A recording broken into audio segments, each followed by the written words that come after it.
अभी मैंने आपसे डिस्कस किया था कि जी नेक्स्ट फ्रेमवर्क हम ये डिस्कस करेंगे after the cyber security framework 2.0। So difference in दोनों में ये है, वैसे तो ये दोनों के दोनों जो डॉक्यूमेंट्स हैं they complement the organisations to implement the security in the organisations, but ये दोनों एक दूसरे को कॉम्प्लीमेंट करते हैं। कॉम्प्लीमेंट कैसे करते हैं? कुछ आपके पास जो गाइडलाइंस हैं वो हमारे पास अवेलेबल हैं इनटू CSF 2.0, और उन गाइडलाइंस को फर्दर आपने इम्प्लीमेंट कैसे करना है, वो जो उसमें 5 से 6 डिफरेंट स्टेप्स बताए हैं कि जी अच्छा आपने गवर्न के फंक्शन को इम्प्लीमेंट करना है, देन उसके बाद आपने आइडेंटिफाई करना है, रिकवर करना है। वो जो आइडेंटिफिकेशन है, रिकवरिंग है और बाकी उसके जितने भी फंक्शंस हैं, उन सब फंक्शंस को आपने इम्प्लीमेंट कैसे करना है, या उन सब फंक्शंस में क्या क्या ऐसे कंट्रोल्स हैं जो कि हम इम्प्लीमेंट कर सकते हैं, उससे रेलेवेंट जो गाइड है वो ISO 27001 में मिलती है। सो इसमें हम वन बाय वन देखते हैं कि जी अच्छा कौन कौन से कंट्रोल्स हैं और ये किस तरह से कॉम्प्लीमेंट करेगा आपके CSF 2.0 को।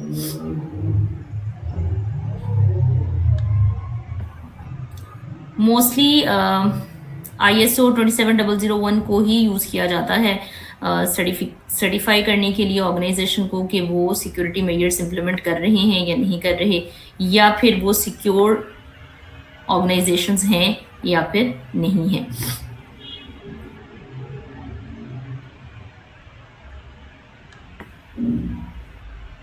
ठीक है, तो ये पूरा डॉक्यूमेंट तो खैर बहुत लंबा है, इस पूरे के पूरे डॉक्यूमेंट को हम डिस्कस नहीं करेंगे। इसमें जो इम्पोर्टेंट चीज़ें हैं वो डिस्कस करूंगी, और कुछ बहुत सारी चीज़ें ऐसी हैं जो कि हमने CSF 2.0 में ऑलरेडी कवर की हुई हैं, तो वो इसके साथ मैप करती होंगी, उनको हम स्किप कर देंगे क्योंकि उस एक ही चीज़ को बार बार रिपीट करने का फ़ायदा नहीं है।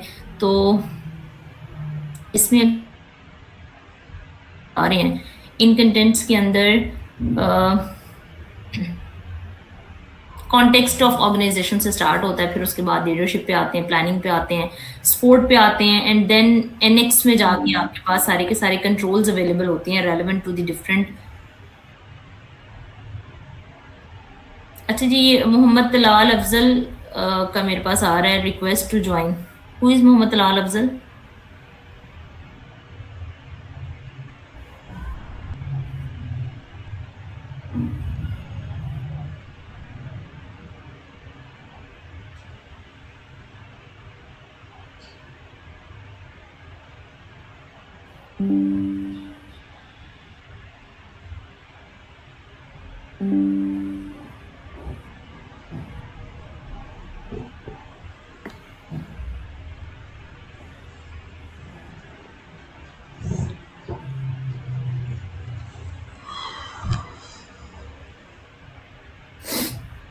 ठीक है, चलें इसके इंट्रोडक्शन पे आते हैं।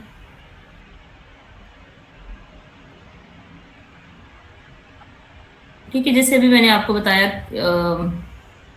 हमारा ये जो डॉक्यूमेंट है ISO 27001 का अदर मैनेजमेंट सिस्टम स्टैंडर्ड्स के साथ कंपैटिबल करके हम इसको यूज़ करते हैं। क्या है? बेसिकली सेट ऑफ स्टैंडर्ड्स हैं, रूल्स हैं, पॉलिसीज़ हैं, प्रोसीजर्स हैं जो कि कोई भी ऑर्गेनाइजेशन इम्प्लीमेंट करेगी in order to certify them कि जी they are the secure organisations. ठीक है, अच्छा, सिक्योर SLDC में हमने बात की थी कि आपकी जो ऑर्गेनाइजेशन है या जो खैर वहाँ पर तो हमने सॉफ्टवेयर की बात की थी कि आपके सॉफ्टवेयर को सिक्योरली प्लान करने की ज़रूरत है। हर स्टेप पे कुछ ना कुछ आपने ऐसी इंफॉर्मेशन ऐड करनी है जो कि आपके सॉफ्टवेयर को सिक्योर बनाती है। उसी तरह से हमारे पास जो ऑर्गेनाइजेशंस हैं they have some sort of requirement relevant to the security management कि अच्छा आपकी ऑर्गेनाइजेशन की इंफॉर्मेशन सिक्योरिटी मैनेजमेंट सिस्टम की क्या रिक्वायरमेंट्स हैं। तो बेसिकली आप ये कह सकते हैं कि जो ISO 27001 है वो इंफॉर्मेशन सिक्योरिटी मैनेजमेंट का ही दूसरा नाम है। तो वो जो इंफॉर्मेशन सिक्योरिटी को मैनेज करना है वो कैसे करना है, उससे रेलेवेंट गाइडलाइंस हमें इसके अंदर मिलती हैं। तो जो फर्स्ट स्टेप है that is the gathering of requirements, या ऑर्गेनाइजेशन को इस बारे में थोड़ा क्लियर होना चाहिए कि जो उनका स्कोप क्या है और वो information security manage management system को अगर वो इम्प्लीमेंट करना चाहते हैं तो what specific requirement they have for the implementation of this framework.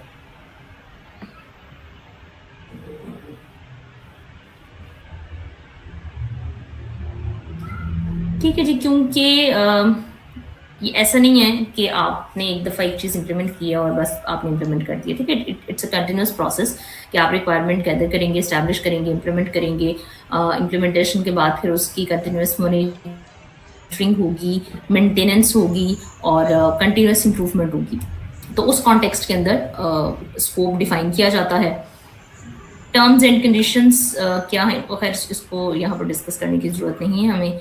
Next हम आएंगे कॉन्टेक्स्ट ऑफ द ऑर्गेनाइजेशन की तरफ। कॉन्टेक्स्ट ऑफ ऑर्गेनाइजेशन ऑलरेडी हमने डिस्कस किया था CSF 2.0 में, जिसको हमने कहा था कि जी security posture, current security posture of the organisation. ठीक है, तो कॉन्टेक्स्ट ऑफ ऑर्गेनाइजेशन में ऑर्गेनाइजेशन की रिक्वायरमेंट्स क्या हैं, उसका कॉन्टेक्स्ट क्या है, मींस कि वो किस साइड पे काम कर रहे हैं, इंफॉर्मेशन सिक्योरिटी मैनेजमेंट को इम्प्लीमेंट करना है तो उसके क्या इंटेंडेड आउटकम्स होंगे। ठीक है, आउटकम्स की बात की थी हमने मेरे ख्याल से CSF 2.0 में, और हमने ये कहा था जो सिक्योरिटी फंक्शंस को इम्प्लीमेंट करना है किसी ऑर्गेनाइजेशन ने, ठीक है, तो वो जो सिक्योरिटी फंक्शन की इम्प्लीमेंटेशन है basically that is the outcome of that organisation. क्या अचीव करना चाहते हैं, तो वो अचीवमेंट जो होगी after the implementation of information security management system, that would be the outcome of that organisation. तो क्लियरली इस चीज़ को अंडरस्टैंड करना और उसके बाद उस चीज़ को प्रॉपरली डॉक्यूमेंट करना कि जो अच्छा हमारी ऑर्गेनाइजेशन की ये इंटेंशन है, हम ये अचीव करना चाहते हैं, हम इस पर्टिकुलर अटैक से बचने के लिए इंफॉर्मेशन सिक्योरिटी मैनेजमेंट को इम्प्लीमेंट करना चाहते हैं फॉर एग्जांपल। ठीक है, जो भी करंट सिक्योरिटी सिचुएशंस चल रही हैं और उन करंट सिक्योरिटी सिचुएशंस के अगेंस्ट अगर कोई ऑर्गेनाइजेशन ये कहती है कि जी मैं डाटा की कॉम्प्रोमाइजेशन से हम बचना चाहते हैं, या हम ये चाहते हैं कि जी हमारा डाटा सिक्योरली स्टोर हो इन आवर डेटाबेसेस, तो उसके लिए पर्टिकुलरली हमने क्या करना है। तो इससे पहले फ्रेमवर्क में हमने देखा कि अच्छा ये करना चाहिए। अब इसमें हम ये देखेंगे कि अच्छा अगर आपने ये एक पर्टिकुलर फंक्शन इम्प्लीमेंट करना है तो उसके लिए आपने क्या स्पेसिफिक काम करने हैं। तो इसमें जो आपकी गाइडलाइंस हैं वो स्पेसिफाई हो जाती हैं, आपको इन रिटर्न आप राइट डाउन कर लेते हैं कि अच्छा आपने पहले ये स्टेप करना है, फिर ये करना है, फिर ये करना है, फिर ये करना है, स्पेसिफिकली क्या फंक्शंस इंप्लीमेंट करने हैं to achieve the information security management system.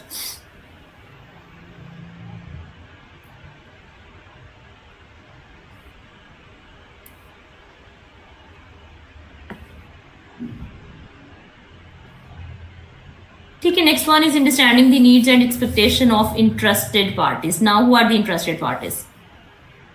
क्या मतलब है इंटरेस्टेड पार्टीज का?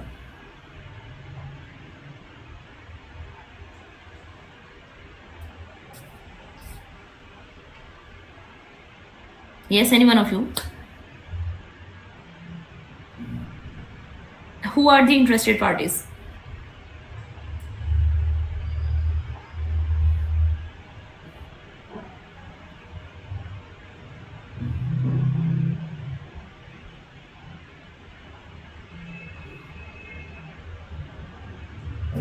CS 2.0 में हमने डिस्कस किया था स्टेक होल्डर्स को। ठीक है, तो all the organisations have their internal stakeholders and their external stakeholders, जो जिनके कॉम्बिनेशन से ऑर्गेनाइजेशन चल रही होती है। ठीक है, जिनके इंटरेस्ट से ऑर्गेनाइजेशन चल रही होती है। तो इंटरेस्टेड पार्टीज का मतलब ये है कि वो इंटरनल स्टेक होल्डर्स जो कि ऑर्गेनाइजेशन के अंदर हैं और जो ऑर्गेनाइजेशन से बाहर हैं बट आपके ऑर्गेनाइजेशन के साथ लिंक करते हैं किसी ना किसी तरीके से, वो इंटरेस्टेड पार्टीज हो सकती हैं relevant to the information security management system जिसको आप अपनी ऑर्गेनाइजेशन में इम्प्लीमेंट करने जा रहे हैं। ठीक है, और प्लस जो आपके ऑडिटर्स हैं they will also be the interested parties. उन सब स्टेक होल्डर्स की क्या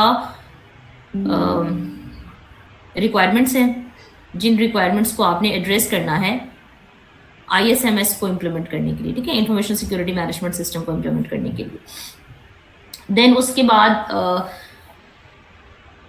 आउटकम पहले डिसाइड कर लिया, उसके बाद जितनी भी इंटरेस्टेड पार्टीज थी उनके साथ आपने उनकी रिक्वायरमेंट गैदरिंग की। रिक्वायरमेंट गैदरिंग करने के बाद फिर आप स्कोप डिटरमाइन करते हैं। इंफॉर्मेशन सिक्योरिटी मैनेजमेंट सिस्टम जो आप इम्प्लीमेंट करने जा रहे हैं उसका क्या स्कोप होगा, आप क्या करना चाहते हैं। ठीक है, again the external and internal issues क्या हो सकते हैं आपके ऑर्गेनाइजेशन के। अभी आगे हम 4.1 में जो पीछे हमने डिस्कस किया, रिक्वायरमेंट्स क्या होंगी, interfaces and dependencies between activities performed by the organisations and those that are performed by other organisations. उनकी क्या डिपेंडेंसीज होंगी, किस तरह से आप को रिलेट करेंगी अपनी ऑर्गेनाइजेशन को बाकी ऑर्गेनाइजेशंस के साथ, तो क्लियरली स्कोप डिफाइन करेंगे। और ये सब चीज़ें वेल मेंटेन्ड होती हैं, वेल डॉक्यूमेंटेड होती हैं, क्योंकि जब भी ऑडिट होता है ऑर्गेनाइजेशन का तो उस ऑडिट में ये सारी डॉक्यूमेंटेशन देखी जाती है और फिर इस डॉक्यूमेंटेशन की बेस पे फर्दर ये डिसाइड किया जाता है कि जी आपकी ऑर्गेनाइजेशन को सर्टिफाई किया जाएगा या फिर नहीं किया जाएगा।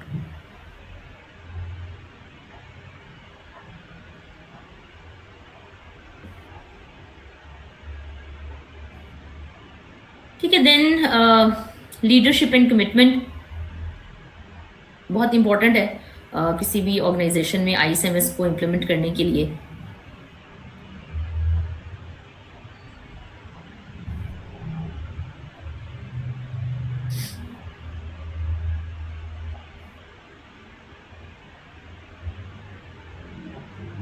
आज what is leadership and commitment, ये तो मैं नहीं बताऊंगी, ये आप लोग बताएंगे कि क्या है।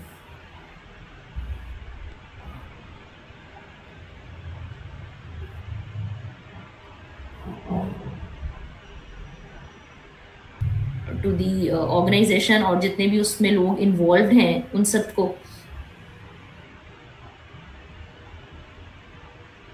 कंटिन्यूअस इम्प्रूवमेंट करना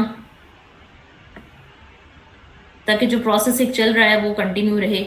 then we come towards the policy, और फिर हम ये कहते हैं कि जी अच्छा टॉप मैनेजमेंट ने सारी चीज़ें डॉक्यूमेंट भी कर ली और उसने स्ट्रेटेजिक जो डायरेक्शन थी वो भी क्रिएट कर ली।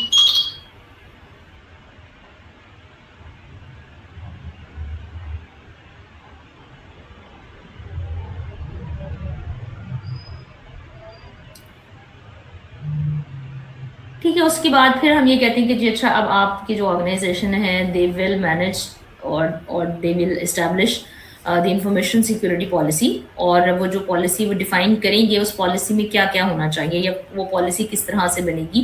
That policy should be appropriate to the purpose of your organisation. Obviously it will include information security objectives जो कि आपने पहले ही सेट करके रखे हैं।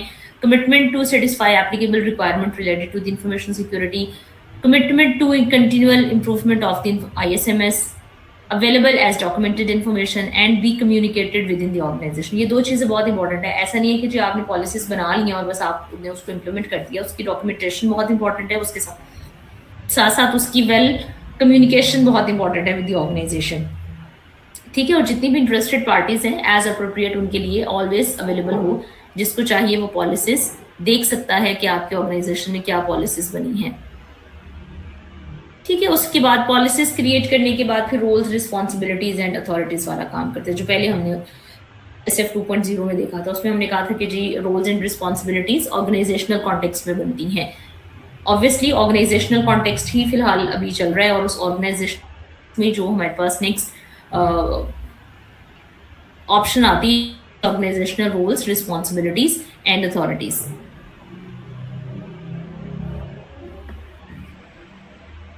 ठीक है जी, रोल्स रिस्पॉन्सिबिलिटीज को मेरे ख्याल में मुझे इतना कुछ डिफाइन करने की जरूरत नहीं है, इसको हम ऑलरेडी CSF 2.0 में डिफाइन कर चुके हैं। ओके, रोल रिस्पॉन्सिबिलिटीज के बाद जो नेक्स्ट है दैट इज प्लानिंग।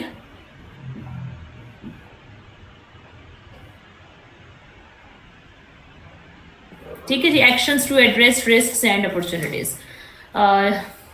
प्लानिंग का मतलब है आपने रिक्वायरमेंट से स्टार्ट किया और उसके बाद फिर आप आहिस्ता आहिस्ता आहिस्ता आहिस्ता चलते गए और इम्प्लीमेंटेशन और कंटिन्यूस इम्प्रूवमेंट तक का जो पूरा प्रोसेस था उस पूरे प्रोसेस को आपने प्लान कैसे करना है, आपने इन सब चीज़ों की इम्प्लीमेंटेशन कैसे करनी है, आपने रिक्वायरमेंट्स कैसे गैदर करनी है, आपने रिस्क अपॉर्चुनिटीज़ को कैसे देखना है, इंटेंडेड आउटकम्स को कैसे अचीव करना है, उन सब चीज़ों को हम यहाँ पे पार्ट 6 में हम ये कहते हैं कि जी अच्छा अब आप उससे रेलिवेंट प्लान करेंगे, information security risk assessment perform करेंगे, So your organization will obviously define and they will apply the information security risk assessment process that establishes and maintains the information security risk. Organization will obviously define and they will apply the information security risk assessment process that establishes and maintains the information security risk criteria, जिसमें risk acceptance criteria आप बताएंगे और उसके साथ साथ criteria for performing information security risk assessment बताएंगे. अच्छा, किस बेस पे आप information security risk assessment अपनी organization में perform करेंगे. Repeated risk assessment परफॉर्म होती है हर ऑर्गेनाइजेशन के अंदर to produce the consistent valid और कंपेरेबल रिजल्ट्स, ताकि जो प्रीवियस रिस्क असेसमेंट हुई थी उसमें और जो अब करंट रिस्क असेसमेंट आपकी चल रही है उसमें इन दोनों रिस्क असेसमेंट्स में क्या डिफरेंस है, उनके रिजल्ट्स को कंपेयर किया जाता है और फिर on the basis of that comparison then we decide कि जी अच्छा अब नेक्स्ट हमें क्या एक्शन परफॉर्म करना है.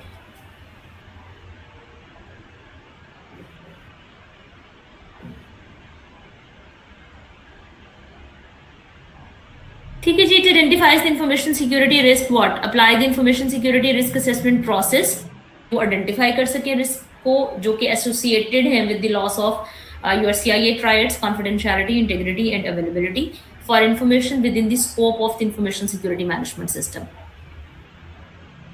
ठीक है जी. And identify the risk owners. Then जो रिस्क असेसमेंट की है उसका एनालिसिस होगा और एनालिसिस होने के बाद फिर हम ये कहते हैं कि जी अब इंफॉर्मेशन सिक्योरिटी रिस्क ट्रीटमेंट की तरफ जाएंगे. अब इंफॉर्मेशन सिक्योरिटी रिस्क ट्रीटमेंट क्या है?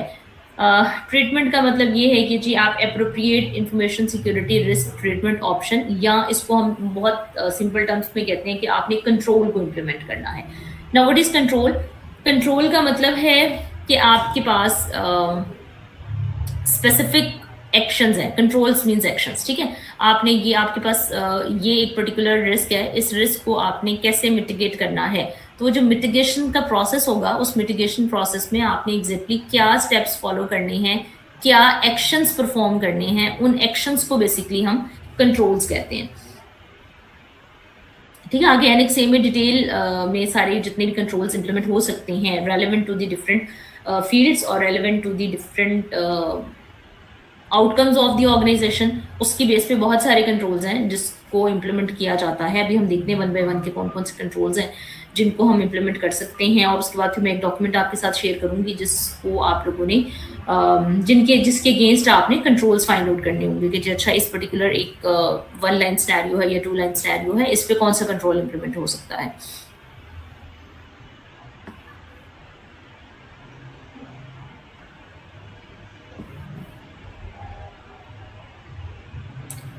ओके जी. Every organisation will determine all the controls जो भी नेसेसरी हैं for the implementation of the information security risk assessment to the organisation. Organizations can design their own controls if they required, or they can identify them from any source. और वो जो from any source लिखा हुआ है यहाँ पे, from any source का मतलब है कि जी यहाँ Annex A के अंदर जो controls given हैं या तो वहाँ से determine कर लें, और if there is something not available in the source तो फिर ये है कि जी अच्छा आप अपनी requirement के against कुछ कंट्रोल फर्दर ऑन कोई नया कंट्रोल इम्प्लीमेंट करना चाहते हैं या एड ऑन करना चाहते हैं तो ऑर्गेनाइजेशंस कर सकती हैं उसको.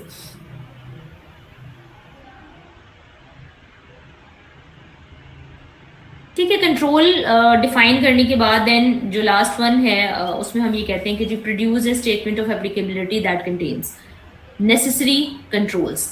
स्टेटमेंट ऑफ एप्लीकेबिलिटी का मतलब है आपकी ऑर्गेनाइजेशन रेलेवेंट. ऑब्वियसली अगर आप डॉक्यूमेंट देखेंगे तो एनेक्स ए देखेंगे इस डॉक्यूमेंट का तो उसमें बहुत सारे कंट्रोल्स हैं एंड इट्स नॉट नेसेसरी कि हर ऑर्गेनाइजेशन इन सब के सब कंट्रोल्स को अपनी ऑर्गेनाइजेशन के में इम्प्लीमेंट करे.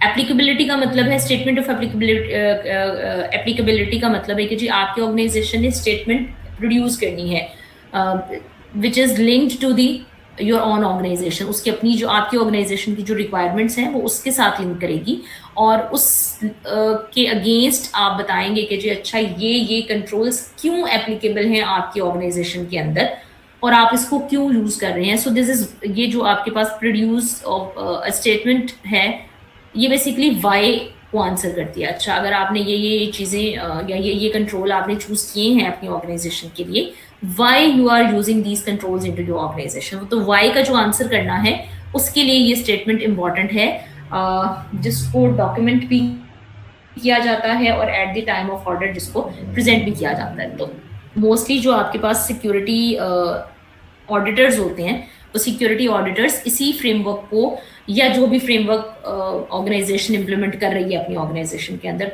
मोस्टली 99% ISO 27001 को यूज़ किया जाता है। बट अगर इसके अलावा कोई और भी यूज़ कर रही है, तो जो सिक्योरिटी ऑडिटर्स हैं उनका क्या काम है, दे नो दीज थिंग्स कि जी अच्छा ये कंट्रोल्स होते हैं और ये डॉक्यूमेंट है।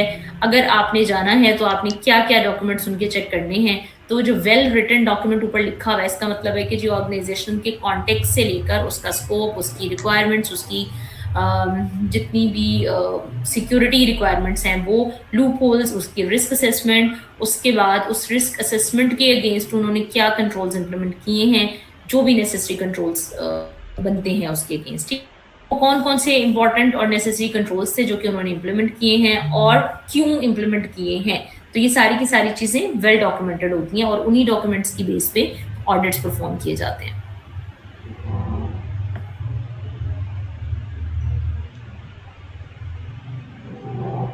ठीक है, जब ये जो बात कर रहे हैं हम स्टेटमेंट ऑफ एप्लीकेबिलिटी की, इसमें अगर आप देखें तो जस्टिफिकेशन ऑफ देयर इंक्लूजन,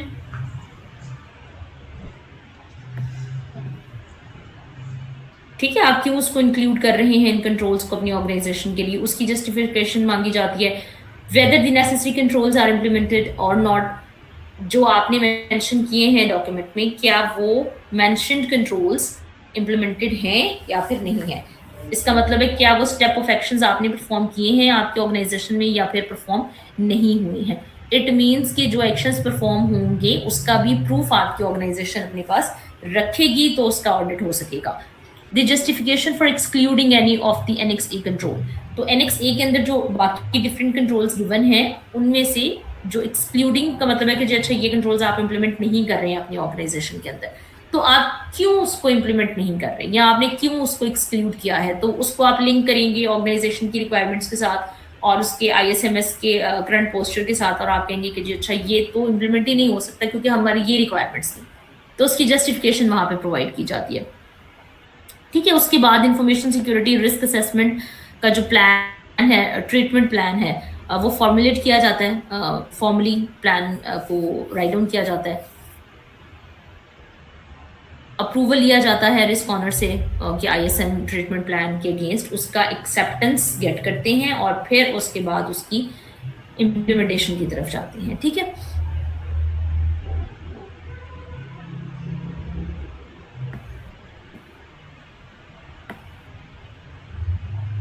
अच्छा नेक्स्ट अगर आप देखें तो information security objective and planning to achieve them. अब ये जो ऊपर हमने सारी कहानियां और सारी बातें हमने कर ली हैं, उन कहानियों को अचीव करने के लिए क्या सिक्योरिटी ऑब्जेक्टिव्स राइट डाउन करने हैं और फिर उसके लिए क्या प्लान करना है। तो जो भी आप सिक्योरिटी ऑब्जेक्टिव्स राइट डाउन करेंगे for the information security management system of your organisation, that should be consistent with the information security policies जो कि ऊपर डिफाइन की गई हैं, मेजरेबल होनी चाहिए। ठीक है, ऐसे कि अच्छा हम ये करेंगे और वो आपने जो ऑब्जेक्टिव राइट किया वो मेजर ही नहीं हो सकता है, फॉर एग्जांपल। ठीक है, आप उसको उसकी जो परफॉर्मेंस है उसको मेजर अगर नहीं कर सकते हैं तो वो आपका स्मार्ट ऑब्जेक्टिव नहीं बनता है।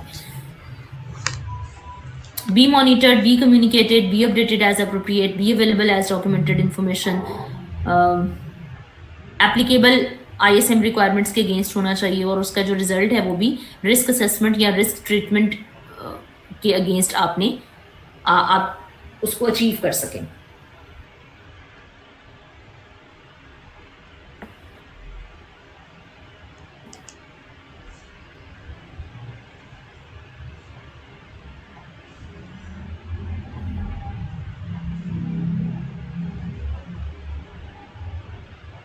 ठीक है जी, फिर हम ये कहते हैं कि जब आपकी ऑर्गेनाइजेशन प्लान कर रही है तो उस प्लानिंग के टाइम पे the organisation shall determine what will be done, क्या रिसोर्सेज रिक्वायर्ड हैं, कौन रिस्पॉन्सिबल है, कब कंप्लीट होगा और क्या रिजल्ट्स होंगे और कैसे रिजल्ट्स को इवैल्यूएट किया जाएगा।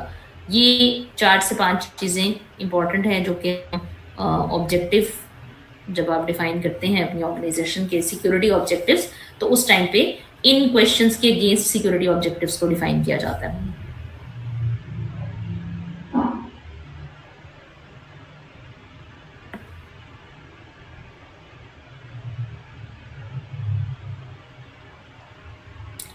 ठीक है जी, उसके बाद रिसोर्सेज हैं, सपोर्ट नेक्स्ट आपके पास 7th बनता है, जिसमें आपके पास रिसोर्सेज आते हैं, अवेयरनेस आती है, और ये दोनों चीज़ें जो हैं वो प्लस कम्युनिकेशन और डॉक्यूमेंटेड इन्फॉर्मेशन। ठीक है, ये 3 से 4 चीज़ें ये सपोर्ट में आती हैं। सपोर्ट का मतलब ये है कि जी आपने जो कुछ भी इम्प्लीमेंट करना है, उस इम्प्लीमेंटेशन को आप कैसे लेकर चलेंगे, आप कैसे उसको डॉक्यूमेंट करेंगे, आप कैसे लोगों को ट्रेन करेंगे, आप वर्कशॉप्स रखेंगे, आप ट्रेनिंग्स देंगे कि अच्छा ये हमारी सिक्योरिटी कंट्रोल्स हैं, इस तरह से हमने अपनी ऑर्गेनाइजेशन को लेकर चलना है और उसमें इस तरह से सिक्योरिटी को इम्प्लीमेंट करना है। तो उसको बहुत इन डिटेल जाने की उसकी ज़रूरत नहीं है।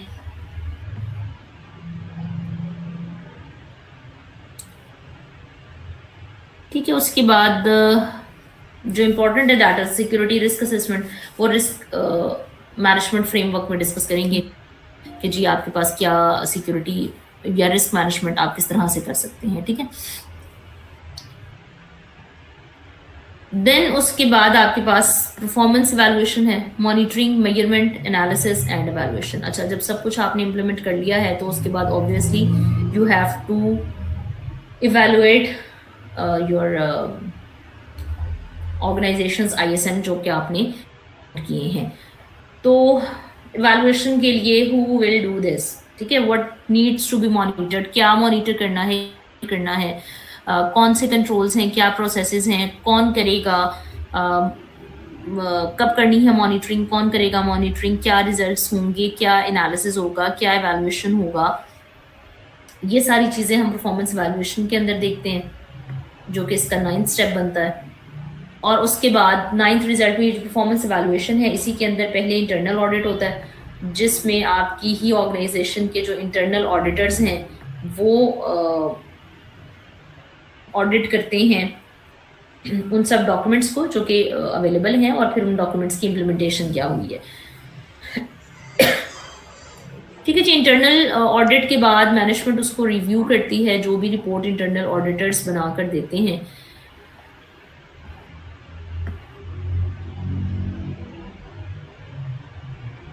उसका ऑडिट होता है, फिर उस पर फीडबैक आता है, फिर उस फीडबैक को आपकी जो मैनेजमेंट है वो रिव्यू करेगी रिजल्ट्स को। If there is anything to be get improve, तो फिर वो इम्प्रूवमेंट की तरफ जाएंगे, और उसका वो जो हमने एक डायग्राम डिस्कस की थी जिसमें हमने कहा था कि जी अच्छा आपकी जो ऑर्गेनाइजेशन है वो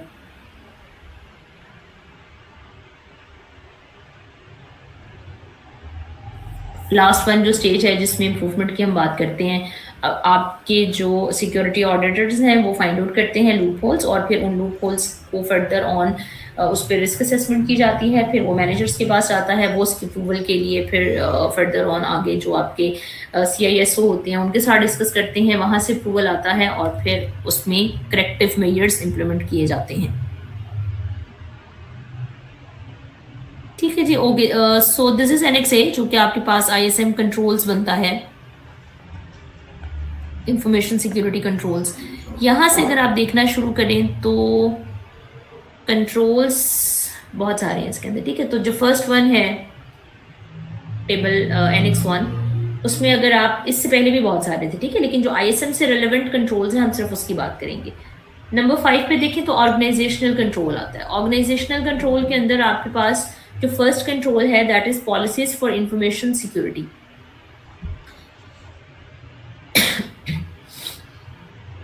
क्या है policies for information security? Information security policy and topic specific policies shall be defined, approved by the management, published, communicated,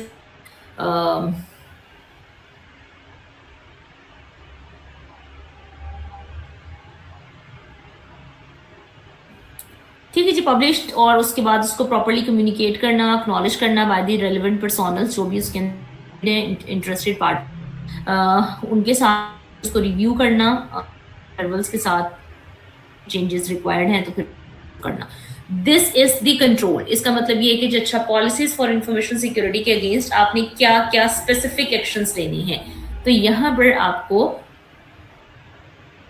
इस कंट्रोल के अंदर वो सारे स्पेसिफिक एक्शंस मिलते हैं जो आपने परफॉर्म करने हैं in order to achieve this control policies for information security, जो कि सबसे पहला कंट्रोल बनता है किसी भी ऑर्गेनाइजेशन का। अगर किसी ऑर्गेनाइजेशन ने सिक्योरिटी को इम्प्लीमेंट करना है या किसी भी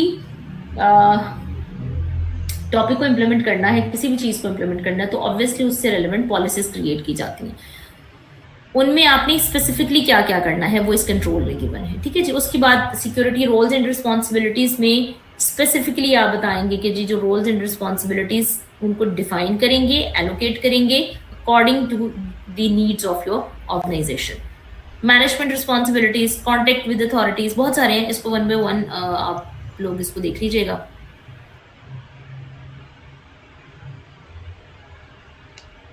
ठीक है जी। थ्रेट इंटेलिजेंस कैसे करनी है, उसके लिए क्या स्पेसिफिक कंट्रोल है। Information relating to the information security threats shall be collected analysed to produce threat intelligence.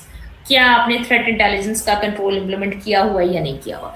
अगर किया हुआ है तो वो क्या है? तो ऑब्वियसली आपने थ्रेट इंटेलिजेंस का कंट्रोल अगर इंप्लीमेंट करने के लिए लिखा है डॉक्यूमेंट में, तो इट मीन्स कि आप कंप्लीट थ्रेट इंटेलिजेंस करेंगे अपनी ऑर्गेनाइजेशन के अंदर। उसके जितने सिस्टम्स हैं, जहां जहां वो लिंक्ड हैं, आपके पूरे नेटवर्क की, लैन की, आप थ्रेट इंटेलिजेंस करेंगे और फाइंड आउट करेंगे what are the specific threats जो कि आपकी ऑर्गेनाइजेशन जिनको हो सकते हैं, और फिर उससे क्या रिस्क हो सकते हैं आपकी ऑर्गेनाइजेशन को। तो ये सारी चीज़ें आप कहीं ना कहीं राइट डाउन करेगी आपकी ऑर्गेनाइजेशन, जो कि at the time of audit show करेगी।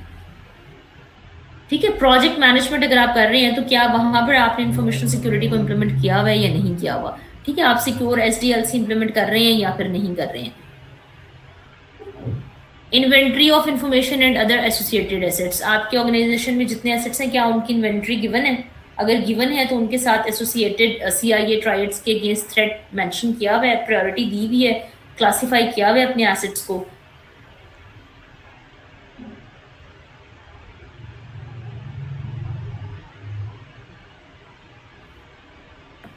ठीक है। तो बहुत इसके आगे भी हैं, बहुत सारे हैं।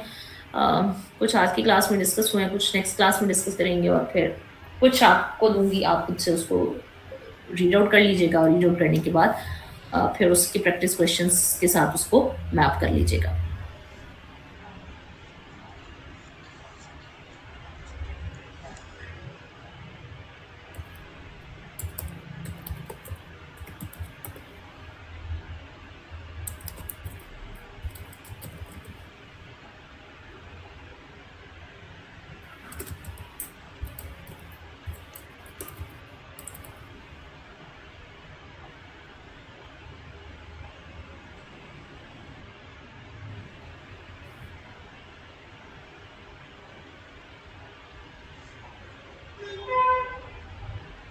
अभी आपकी अटेंडेंस ले लूँ पहले।